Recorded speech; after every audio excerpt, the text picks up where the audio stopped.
1947 کا گرم موسم۔ پنجاب کے ایک چھوٹے سے گاؤں میں کھیتوں کے بیچ چھوٹی کچی گلیاں جن میں بچے کھیلتے اور عورتیں پانی بھرنے جاتی تھیں، مگر اس سال کا موسم بدلا ہوا تھا۔ ہر چہرے پر خوف کی پرچھائیں تھیں۔ یاسر 14 سالہ دبلا پتلا سا لڑکا اپنی ماں زینت بی بی کے ساتھ صحن میں بیٹھا آم چھیل رہا تھا۔ اچانک گاؤں کے چوک سے شور بلند ہوا، ہجرت کا وقت آ گیا ہے، مسلمانوں کو نکلنا ہوگا، جلدی کریں۔ زینت بی بی نے یاسر کا ہاتھ تھاما اور آہستہ سے کہا، بیٹا یہ زمین ہماری ہے، مگر اب ہمیں اس کے لیے خون دینا پڑے گا۔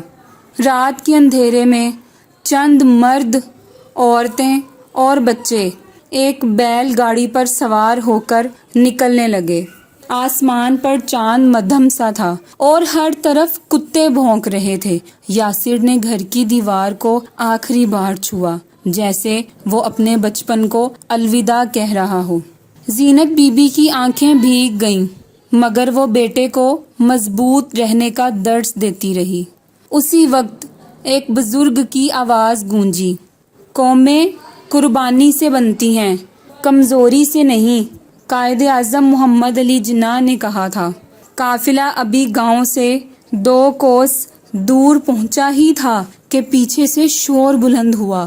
ہندو بلوائی لاٹھیاں، تلواریں اور برچھیاں لیے دوڑتے آ رہے تھے۔ عورتیں بچوں کو گود میں لے کر بھاگیں، مرد ڈنڈوں اور لکڑیوں سے روکتے رہے۔ یاسر نے پہلی بار دیکھا کہ کس طرح ایک نوجوان کو بیچ سڑک پر مار کر چھوڑ دیا گیا۔ زینت بی بی نے یاسر کو بیل گاڑی کے نیچے چھپایا اور خود بلوائیوں کا سامنا کرنے کھڑی ہو گئی۔ صبح کے وقت قافلہ ایک کھلے میدان میں پہنچا۔ لوگ تھکے ہوئے تھے، مگر خوف ابھی باقی تھا۔ ایک عورت اپنے بیٹے کے لیے رو رہی تھی جو پیچھے رہ گیا تھا۔ اسی دوران ایک بزرگ قاری صاحب نے اقبال کا شعر پڑھا جو سب کے دلوں کو سہارا دے گیا۔ افراد کے ہاتھوں میں ہے اقوام کی تقدیر، ہر فرد ہے ملت کے مقدر کا ستارہ۔ راستے میں پانی ختم ہو گیا۔ قافلہ کئی دنوں سے سفر کر رہا تھا۔ سورج کی دھوپ میں سب کے ہونٹ پھٹ گئے تھے۔ یاسر بے ہوشی کے قریب تھا۔ زینت بی بی نے اپنا مٹکا کھولا جس میں بس آدھا کٹورا پانی بچا تھا۔ انہوں نے وہ پانی بیٹے کے ہونٹوں سے لگا دیا اور خود ایک قطرہ بھی نہ پیا۔ ان کی آنکھوں میں عزم تھا، جیسے کہہ رہی ہوں، بیٹا تمہیں زندہ رہنا ہے کیونکہ تم اس آزادی کے دن کو دیکھو گے۔ رات کو قافلہ ایک سنسان مقام پر رکا۔ آگ نہیں جلائی گئی تاکہ دشمن کو پتہ نہ چلے۔ یاسر نے ماں سے پوچھا، اماں ہم مر کیوں نہیں جاتے؟ ماں نے آہستہ سے کہا، بیٹا زندہ رہنا بھی ایک جہاد ہے۔ قائد اعظم کا ایک قول اسے یاد آیا، کوئی بھی قوم قربانی کے بغیر آزاد نہیں ہو سکتی۔ اسی وقت ہندو بلوائی دوبارہ حملہ آور ہوئے۔ اس بار وہ عورتوں کو گھسیٹنے لگے۔ یاسر کی ماں نے اپنے دوپٹے سے یاسر کو درخت کے پیچھے باندھ دیا اور خود بلوائیوں کا دھیان ہٹانے کے لیے آگے بڑھ گئی۔ یاسر نے جھاڑیوں کے پیچھے سے دیکھا کہ اس کی ماں کو بے دردی سے مارا جا رہا ہے، مگر وہ ایک لفظ بھی نہیں چیخی۔ انہوں نے بس آخری لمحے میں یاسر کو دیکھا اور ہونٹوں سے کہا، پاکستان۔ یاسر کی آنکھوں سے بہتا آنسو اور وہ لمحہ اس کے دل پر ہمیشہ کے لیے نقش ہو گیا۔ یاسر کو استاد کے وہ الفاظ یاد آئے جو اقبال نے کہے تھے، یقین محکم عمل فہیم محبت فاتح عالم، جہاد زندگانی میں یہ ہیں مردوں کی شمشیریں۔ ماں کی لاش وہیں چھوڑ کر قافلہ آگے بڑھا۔ یاسر چپ تھا، مگر اس کے اندر ایک آگ جل رہی تھی۔ راستے میں درختوں پر لٹکی لاشیں، جلی ہوئی مسجدیں اور خالی گھروں کے کھلے دروازے اس ظلم کی کہانیاں سناتے تھے۔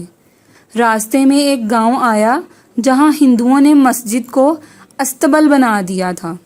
قرآن کے اوراق جوتوں کے نیچے بکھرے پڑے تھے۔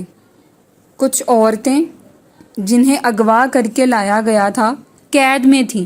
یاسر کے دل میں آگ لگ گئی لیکن وہ کچھ کر نہ سکا۔ قافلہ ایک دریا کے کنارے پہنچا۔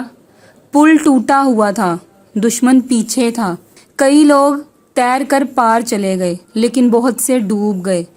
دریا کا پانی خون سے لال ہو گیا۔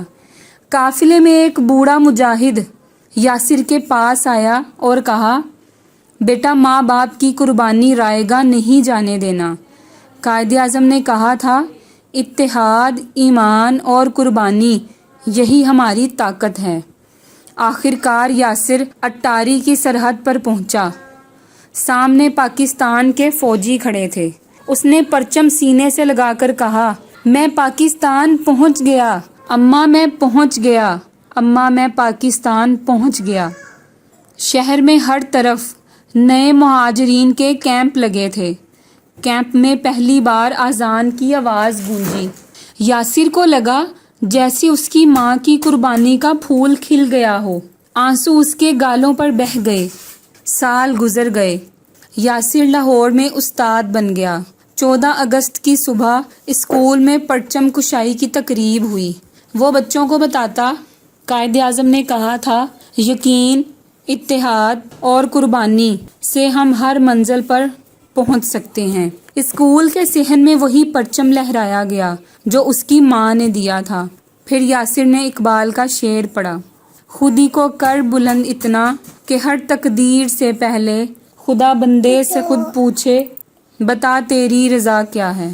آج جب وہ بزرگ ہو چکا ہے، نئی نسل کو یہی کہتا ہے، یہ آزادی ہمیں پلیٹ میں نہیں ملی، اس میں لاکھوں ماؤں کا خون شامل ہے، اسے سنبھال کر رکھو۔